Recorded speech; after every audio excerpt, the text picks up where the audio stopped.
Hi ಗಸ್, ನಾನು ಇವತ್ತು ಆರೋಗ್ಯಕರವಾದ ಬಾಳೆ ದಿಂಡಿನ ಪಲ್ಯ ಹೆಂಗೆ ಮಾಡೋದು ಅಂತ ತೋರಿಸ್ತೀನಿ. ಮೊದಲು ಬಾಳೆ ದಿಂಡನ್ನು ಈ ರೀತಿ ಇರುತ್ತೆ ತಗೋಬೇಕು. ಇದ್ರ ಮೇಲಿದ ಸಿಪ್ಪಿ ತಗೋಬೇಕೆಲ್ಲ, ಒಳಗಿನ ದಿಂಡು ಗಟ್ಟಿ ಬರೋವರೆಗೂ ತಗೋಬೇಕು.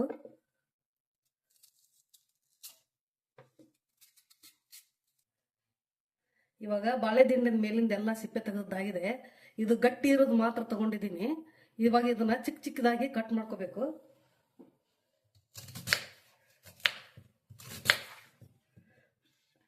ಈ ತರ ಎಳೆ ಬಂದ್ರೆ ತೆಗೆದ್ಬಿಡಿ. ನಾರು,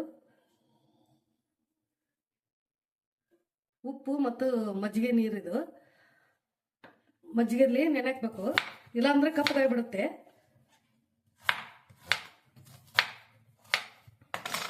ಈ ರೀತಿ ಚಿಕ್ಕ ಚಿಕ್ಕದಾಗಿ ಕಟ್ ಮಾಡ್ಕೋಬೇಕು.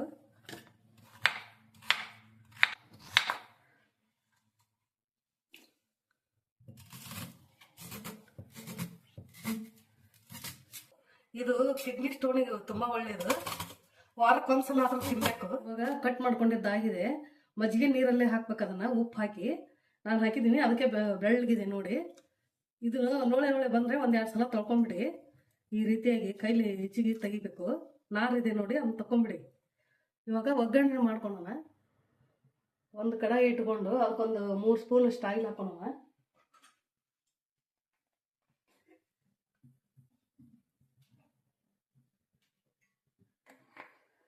ಎಣ್ಣೆ ಕಾಯಿಲಿ. ಇವಾಗ ಎಣ್ಣೆ ಕಾದಿದೆ. ಜೀರಿಗೆ ಸಾಸಿವೆ ಹಾಕೋಣ, ಕರಿಬೇವು,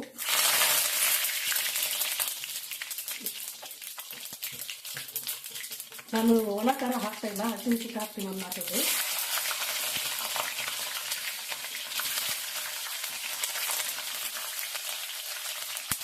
ಇವಾಗ ಸ್ವಲ್ಪ ಕಡಲೆಬೇಳೆ ಹಾಕೋಣ.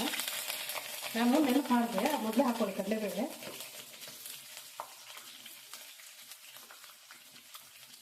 ಸ್ವಲ್ಪ ಎಣ್ಣೆಲೆ ಬಾಡ್ಕೊಳ್ಳೋಣ. ಇವಾಗೆಲ್ಲ ಹಸಿಮೆಣಸಿನ್ಕಾಯಿ ಫ್ರೈ ಆಗಿದೆ. ಈರುಳ್ಳಿ ಹಾಕೋಣ. ನಾನು ಒಂದು ಈರುಳ್ಳಿ ತಗೊಂಡಿದ್ದೀನಿ ದೊಡ್ಡದು.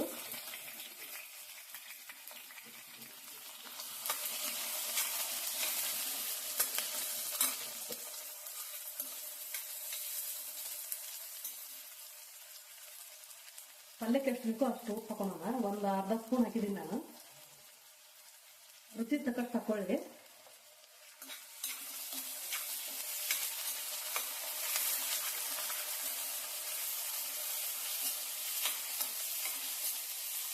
ಈರುಳ್ಳಿ ಕೆಂಪಗಾಗಬೇಕು.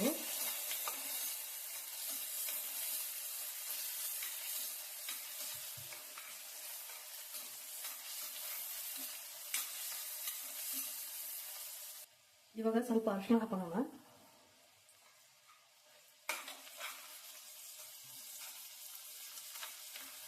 ನಿಮಗೆ ಹಸಿಮೆಣಸಿನ್ಕಾಯಿ ಬೇಡ ಅನಿಸಿದ್ರೆ ಒಣ ಮೆಣಸಿನ ಪುಡಿ ಹಾಕೊಳ್ಳಿ.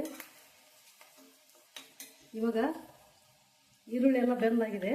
ಇವನ್ನ ಚೆನ್ನಾಗಿ ಹಿಂಡ್ಕೊಂಡ್ಬಿಟ್ಟು ಕಟ್ ಮಾಡಿ ಬಾಳೆದಿಂದ ಮಜ್ಜಿಗೆಲಿಂದ ತೆಗೆದು ಹಾಕಬೇಕು.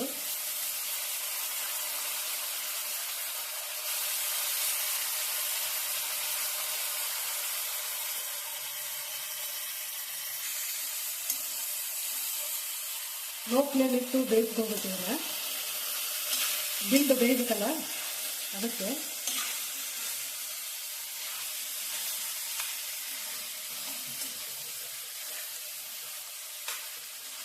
ಅದು ಬೇಯೋವರೆಗೂ ಮುಚ್ಚಿಬಿಡೋಣ. ಇವಾಗ ಚೆನ್ನಾಗಿ ತಿರುಗಿಸ್ಬೇಕು. ಎಲ್ಲ ಉಪ್ಪು ಒಗ್ಗರಣೆ ಎಲ್ಲ ಒಂದೇ ಕಡೆ ಆಗಿರುತ್ತೆ. ತಿರುಗಿಸ್ಬಿಟ್ಟು ಮುಚ್ಚಿಬಿಡಿ ಒಂದು 5 ನಿಮಿಷ.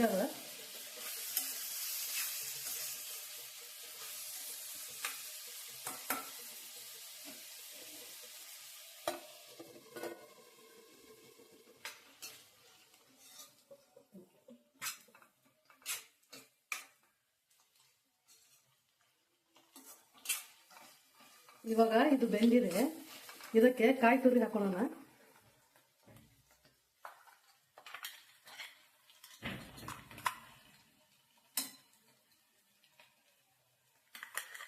ನಿಮ್ಮ ಹತ್ರ ಕಾಯಿ ತುರಿ ಇರ್ಲಿಕ್ಕಂದ್ರೆ ಕಡಲೆಪಪ್ಪು ಇರ್ತಲ್ಲ, ಒಂದೇ ಒಂದು ರೌಂಡ್ ಹೊಡೆದು ಹಾಕಿ ಚೆನ್ನಾಗಿರುತ್ತೆ. ನನ್ನ ಹತ್ರ ಇಟ್ಟು ಹಾಕಿದ್ದೀನಿ.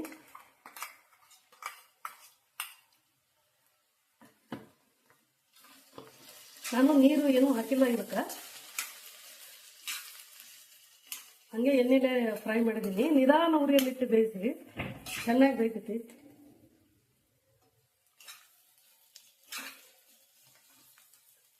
ಮೇಲೆ ಸ್ವಲ್ಪ ಕೊತ್ತಂಬರಿ ಸೊಪ್ಪು ಹಾಕೋಣ.